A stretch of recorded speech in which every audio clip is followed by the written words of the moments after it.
Comme tous les jours maintenant, la campagne telle que vous la vivez, nos carnets de campagne, ce soir dans une HLM de Boulogne-Billancourt, la deuxième ville d'Île-de-France.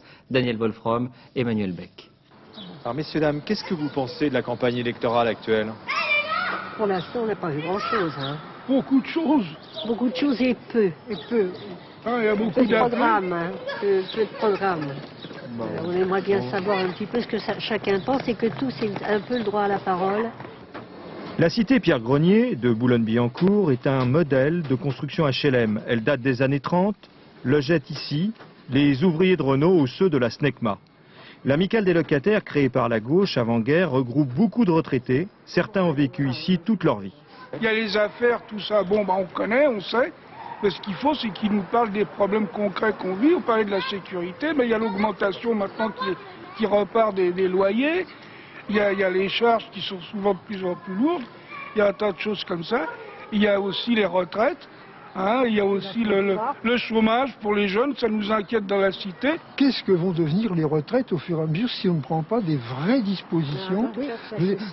Si on ne prend pas sur les revenus de l'activité, donc du travail, pour dire les gens qui ne travaillent pas ont les moyens de vivre parce qu'ils sont à la retraite, on va arriver dans des situations de plus en plus gênantes qui se répercutent à l'autre extrémité avec les histoires de travail pour les jeunes qui est une chose. Et ça, c'est vrai que j'aimerais entendre d'autres choses que celles que je peux entendre quand j'écoute la radio ou la télévision.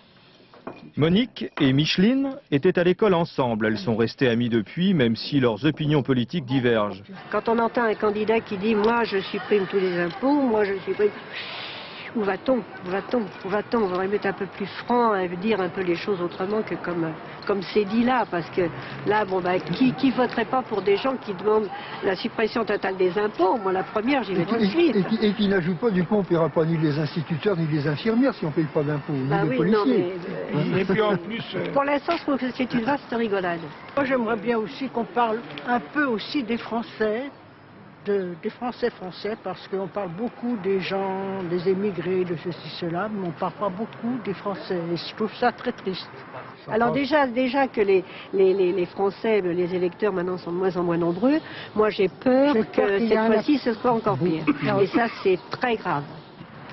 Bien loin sont les mythes et les espoirs du monde ouvrier. Aujourd'hui, la campagne électorale désoriente plus le peuple des HLM qu'elle ne lui offre de perspectives d'avenir.